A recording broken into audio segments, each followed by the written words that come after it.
الحمد لله رب العالمين والصلاة والسلام على أشرف خلق الله وسيد المرسلين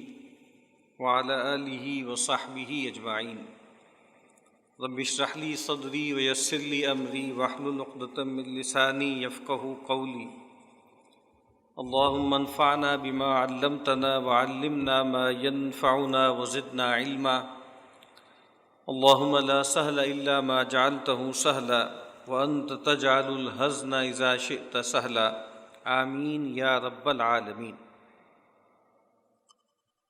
کتاب ریاض الصالحین میں پچھلے کچھ ہفتوں سے ہم جس باب کا مطالعہ کر رہے تھے اس میں تذکرہ تھا اس بات کا کہ جب زمانہ خراب ہو جائے، فساد برپا ہو جائے، انسان کو اپنے دین کے معاملے میں فتنے کا اندیشہ ہو یا اس بات کا اس کو خوف ہو کہ کہیں وہ حرام میں یا شبہات میں ملوث نہ ہو جائے، تو اس کے لیے مستحب یہ ہے، اس کے لیے پسندیدہ یہ ہے کہ وہ عزلت اختیار کرے، علیحدگی اختیار کرے، خلوت اختیار کرے. اس کے بعد اب جو ہمیں باب پڑھنا ہے اس کا عنوان میں آپ کے سامنے پڑھ دیتا ہوں. فرمایا کہ باب فضل الاختلاط بالناس،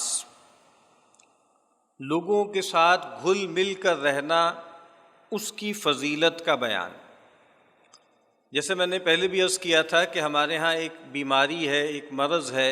افراد کے اندر بھی ہوتا ہے اور گروہوں کے اندر بھی ہوتا ہے، جس کو ریڈکشنزم کہا جاتا ہے، کہ دین کے احکامات اس کا ایک مجموعہ ہے اور اس کے اندر ایک ہمہ گیری ہے، وہ آل انکمپاسنگ ہے. ان میں سے کچھ چیزوں کو منتخب کیا جاتا ہے حالات کے تقاضوں کی بنیاد پر یا انسان کے اپنے ذوق کی حوالے سے، اور پھر ساری توجہ، سارا فوکس اس پر کر دیا جاتا ہے، اور اس سے مختلف یا اس کے حوالے سے ہم کہہ سکتے ہیں کہ تنوع والا جو رویہ ہے اس کو لوگ چھوڑ دیتے ہیں. تو ابھی جو ہم نے پہلے باب پڑھا تھا جس میں عزلت نشینی، خلوت کا تذکرہ تھا، تو اگر کچھ لوگوں نے اسی پر فوکس کیا، اس کو سامنے رکھا، تو انہوں نے خلوت نشینی کو، گوشہ نشینی کو، زاویوں میں بیٹھنا، خانقاہوں میں بیٹھنا، اللہ اللہ کرنا اور ذکر کرنا، عبادت میں مشغول رہنا، اس کو سیلیبریٹ کیا، اس کو ہم کہہ سکتے ہیں کہ میگنیفائی کیا، اور کہا کہ اصل بس یہ ہے. اور اس کے برعکس کچھ لوگوں نے ایکٹیویزم کو، بھاگ دوڑ کو، محنت کو، کوشش کو، دعوت و تبلیغ کے لیے کوشش کو، جہاد و قتال کے لیے جو ایفرٹ انسان کرتا ہے، اس کو کہا کہ بس یہی ہے اور یہی ہے. اور وہ لوگ کہ جو اللہ اللہ کرتے ہیں، زاویوں میں بیٹھے ہیں، خلوت نشینی اختیار کر رہے ہیں، گویا وہ کوئی بے دینی کا رویہ اختیار کرتے ہیں. تو میں نے پہلے بھی کہا تھا کہ یہ ایک حدیث کی کتاب ہے جو ہم یہاں پڑھ رہے ہیں، ریاض الصالحین، اور اس کے مقدمے میں خود امام نووی رحمۃ اللہ علیہ نے اس کے مقاصد بھی بیان کر دی ہیں کہ اس کا مقصد جو ہے وہ فقہی احکام بیان کرنا نہیں ہے، اور نہ ہی یہ ہے کہ دین کے احکامات کا دائرہ کتنا بڑا ہے، بلکہ وہ شروع میں کہہ دیتے ہیں کہ اس کتاب کا مقصود یہ ہے کہ جو ہمارا اصل مقصد ہے، یعنی بندگی رب، اس میں ہم کیسے کامیاب ہوں. اور اس کے لیے جو بنیادی شرط ہے وہ یہ ہے کہ انسان اس دنیا کی حقیقت کو پہچانے، آخرت پر اپنا فوکس کرے اور تہذیب نفس پر توجہ دے، تزکیہ نفس اور تہذیب نفس پر زور دیں، اور وہ چیزیں جو اللہ اس کے رسول صلی اللہ علیہ وسلم چاہتے ہیں کہ ہم اپنائیں ان کو اپنائیں، اور وہ چیزیں جس کے بارے میں اللہ اس کے رسول صلی اللہ علیہ وسلم یہ چاہتے ہیں کہ ہم ان کو ترک کریں، ہم ترک کریں. تو اب میں پھر دوبارہ توجہ دلا رہا تھا کہ ابھی ہم نے ایک باب پڑھا جس میں استحباب بیان کر رہے ہیں عزلت کی، لوگوں سے علیحدگی اختیار کرنے کی. اب اگلا باب کیا ہے؟ لوگوں کے درمیان گھل مل کر رہنا، اس کی فضیلت کا بیان. وحضور جمعہم و جماعاتہم، اور مسلمانوں کے جو جمعے اور جماعات ہیں ان میں شرکت، اور مشاہد الخیر، خیر کے جو مشاہد ہیں، وہ جگہ جہاں پر خیر کا کام ہو رہا ہوتا ہے، وہاں پر حاضری۔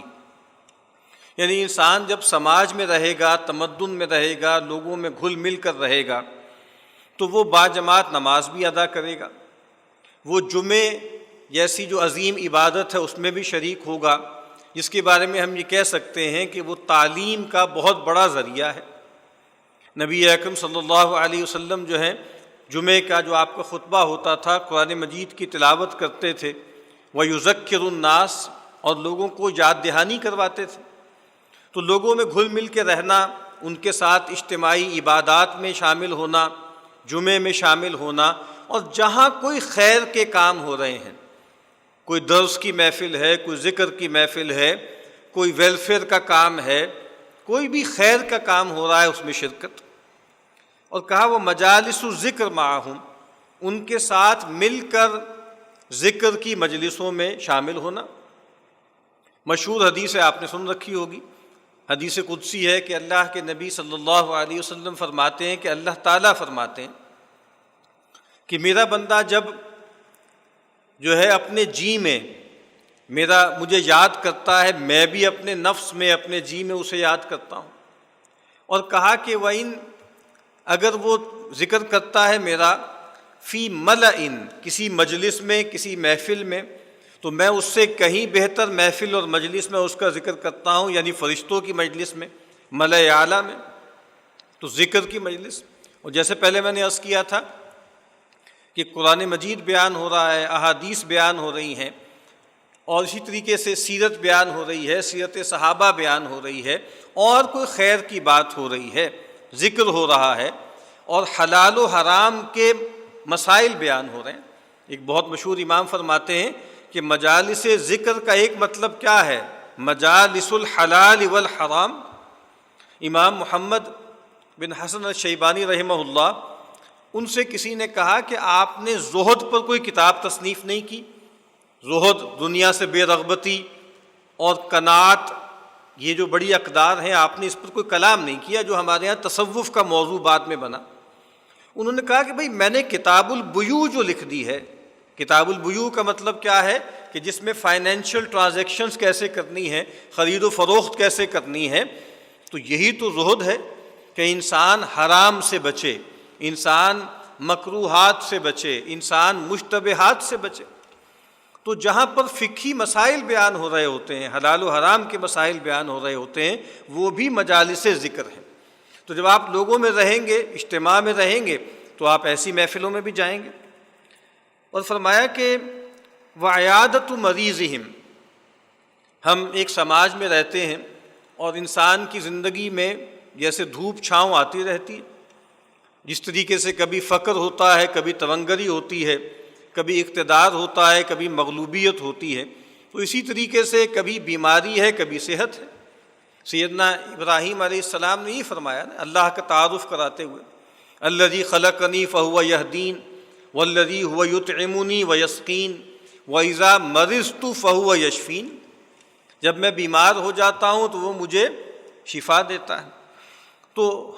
ہمیں ایک دوسرے کا دست و بازو بننا ہے، ایک دوسرے کے جو بنیادی حقوق ہیں وہ ادا کرنے ہیں۔ تو ان میں سے ایک کیا ہے؟ مسلمانوں میں سے کوئی بیمار ہو جائے تو اس کی مزاج پرسی کے لیے جانا، اس کے لیے ایک ایفرٹ کرنا، کوشش کرنا۔ وحضور جنائزہم، جب آپ لوگوں میں گھل مل کے رہیں گے، لوگوں کے ساتھ رہیں گے، تو جس کو ہم کہتے ہیں جینا مرنا، انسان کی زندگی کی سب سے بڑی حقیقت جو ہے وہ موت ہے۔ تو اللہ کے نبی صلی اللہ علیہ وسلم فرما رہے ہیں کہ تمہارے مسلمان بھائی کا تم پر یہ حق ہے کہ جب وہ فوت ہو جائے تو تم اس کے جنازے کے پیچھے چلو، یا تم اس کے لیے ایمان کی گواہی دو۔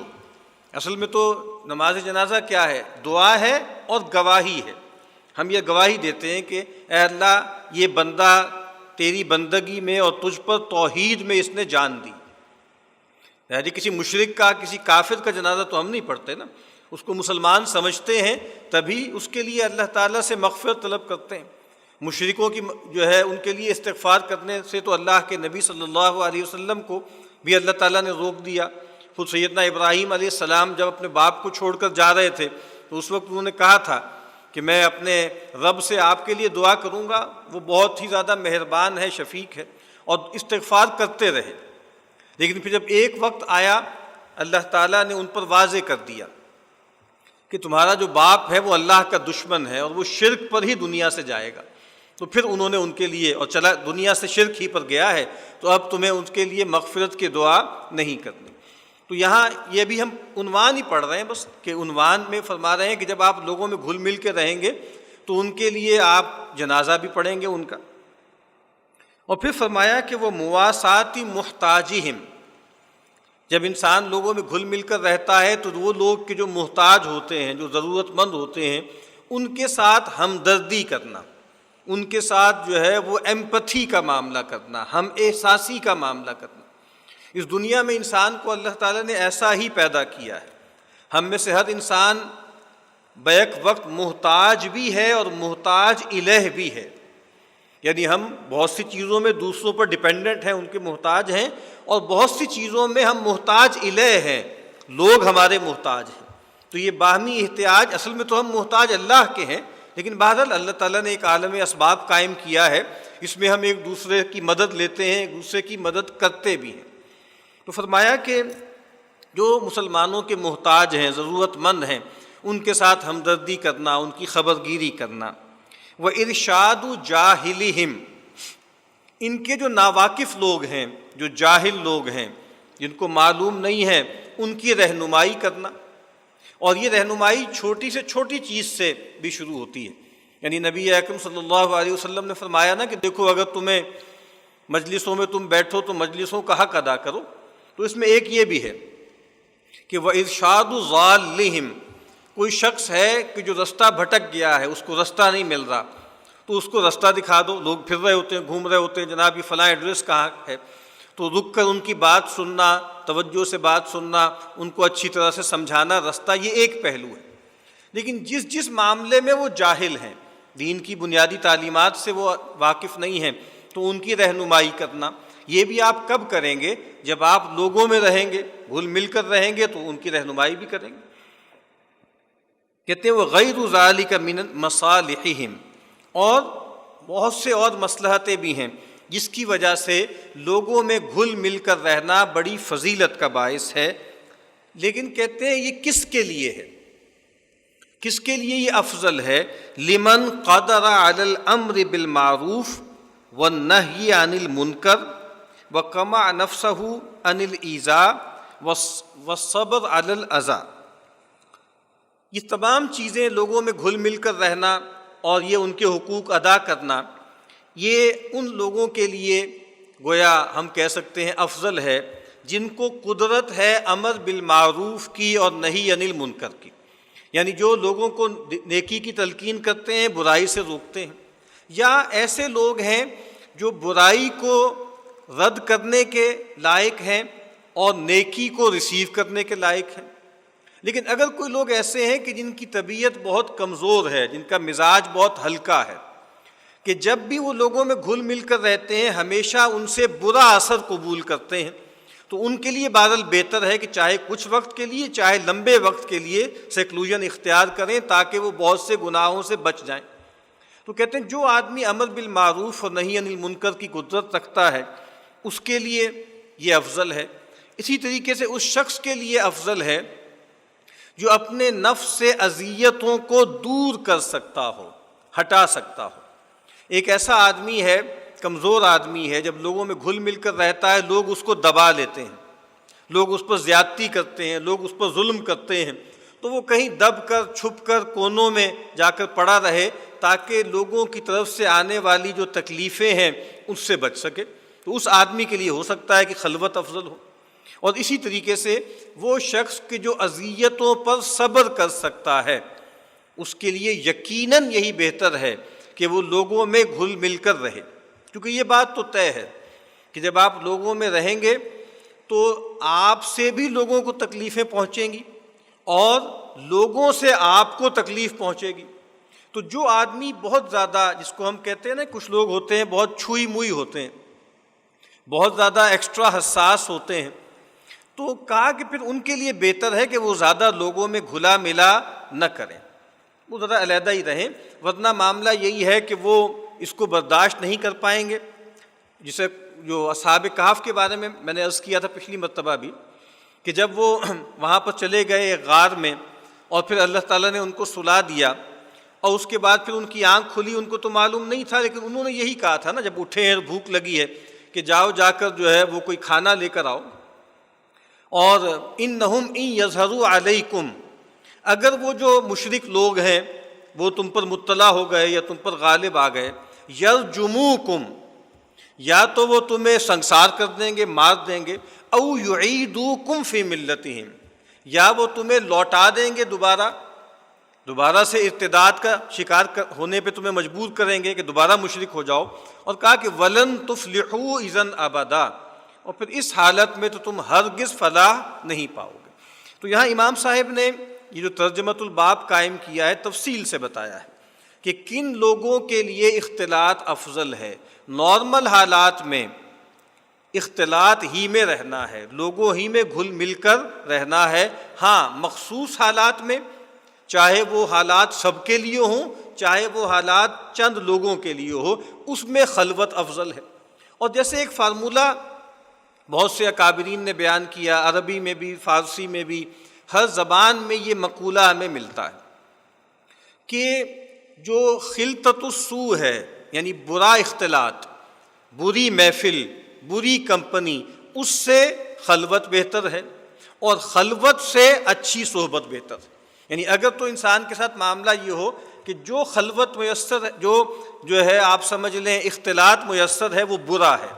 لوگ برے ہیں اور بہت زیادہ انفلوئنسز خراب ہیں، تو پھر بہتر ہے انسان خلوت اختیار کرے. اور اگر لوگ اچھے ہیں، بھلے ہیں، اور لوگ تاثر قبول بھی کر رہے ہیں، تاثر چھوڑ بھی رہے ہیں، اور دعوت دین دے بھی رہے ہیں، دعوت دین قبول بھی کر رہے ہیں، تو پھر وہاں پر عزلت یا خلوت سے بہتر ہے کہ انسان لوگوں میں گھل مل کر رہے. اب یہاں اس کے بعد یہ تو انہوں نے عنوان قائم کیا، پھر ایک عبارت امام صاحب نے نقل کی. امام نووی نے کہتے ہیں اعلم ان الاختلاط بالناس علی الوجہ الذی ذکرتہ هو المختار. کہا کہ اس انداز میں لوگوں کے ساتھ گھل مل کر رہنا جس کا میں نے تذکرہ کیا ہے پہلے، یہی قول مختار ہے، یہ وہ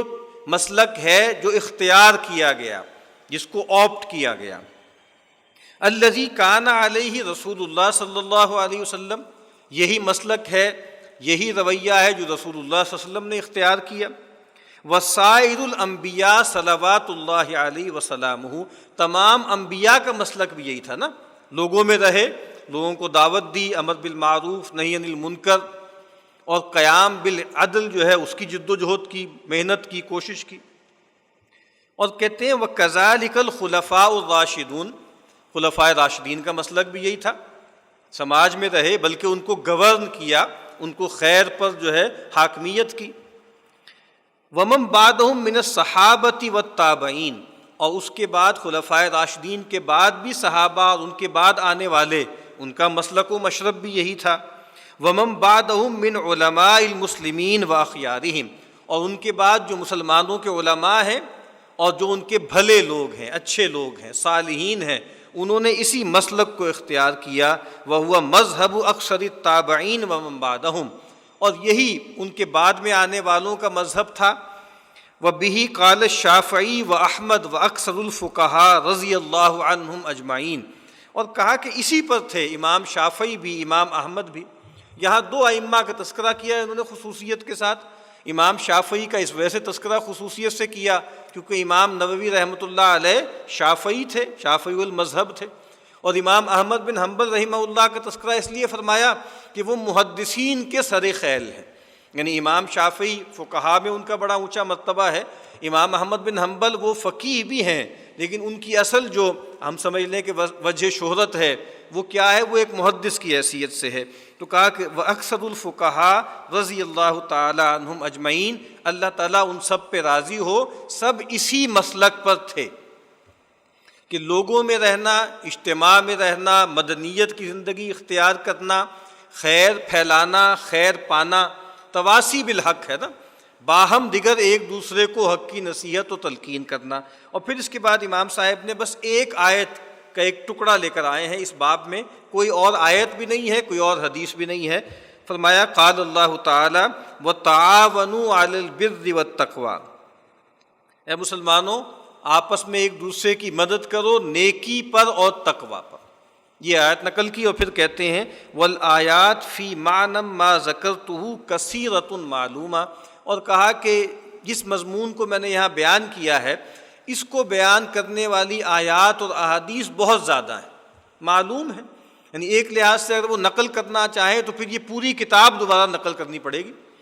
کہ مریض کی عیادت کی کیا فضائل ہیں، جنازے میں شرکت کے کیا فضائل ہیں، لوگوں کی ضرورت پوری کرنے کے کیا فضائل ہیں، امر بالمعروف نہی عن المنکر کے کیا فضائل ہیں، جہاد و قتال کی کیا فضائل ہیں۔ تو بس امام صاحب نے ایک عنوان قائم کیا اور عنوان کے تحت یہ بات بیان کر دی